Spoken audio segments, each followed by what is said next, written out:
ಶಿರಾನಗರದ ಐತಿಹಾಸಿಕ ಕೋಟೆ ಮಾರಮ್ಮ ದೇವಿಯ ವಾರ್ಷಿಕ ಆರತಿ ಮಹೋತ್ಸವವು ಮಂಗಳವಾರ ನಡೆಯಲಿದ್ದು, ಈ ಹಿನ್ನೆಲೆಯಲ್ಲಿ ಕಾರ್ಯಕ್ರಮವನ್ನು ಶಾಂತಿಯುತ ಹಾಗೂ ಸುಗಮವಾಗಿ ನಡೆಸಲು ಶಿರಾನಗರ ಪೊಲೀಸ್ ಠಾಣೆಯಲ್ಲಿ ಸೋಮವಾರ ಪೂರ್ವಭಾವಿ ಸಭೆಯನ್ನು ನಡೆಸಲಾಯಿತು.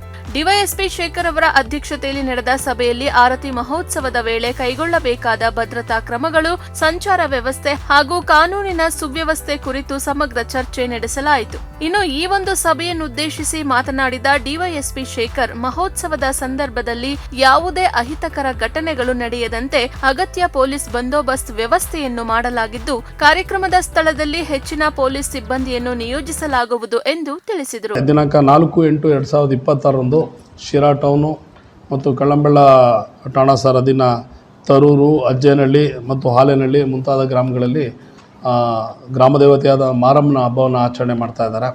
ಈ ಹಬ್ಬಕ್ಕೆ ಸಂಬಂಧಿಸಿದಂತೆ ಈಗ ತಾನೇ ನಾವು ಒಂದು ಪೂರ್ವಭಾವಿ ಸಭೆಯನ್ನು ನಡೆಸಿದ್ವಿ.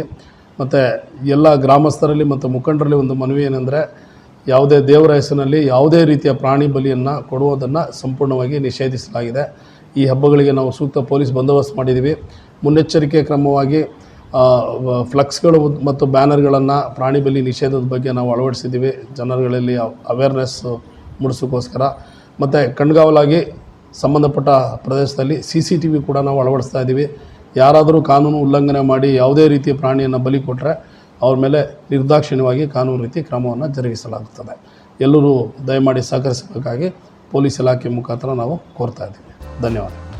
ಭಕ್ತರು ಯಾವುದೇ ತೊಂದರೆ ಇಲ್ಲದೆ ದರ್ಶನ ಪಡೆಯುವಂತೆ ಸಂಚಾರ ನಿಯಂತ್ರಣಕ್ಕೂ ವಿಶೇಷ ವ್ಯವಸ್ಥೆ ಕಲ್ಪಿಸಲಾಗಿದೆ ಎಂದರು. ದೇವಸ್ಥಾನದ ಆವರಣದಲ್ಲಿ ಯಾವುದೇ ಕಾರಣಕ್ಕೂ ಪ್ರಾಣಿ ಬಲಿ ನಡೆಸಬಾರದು ಎಂದ ಅವರು ಕಟ್ಟುನಿಟ್ಟಿನ ಸೂಚನೆಯನ್ನು ನೀಡಿದರು.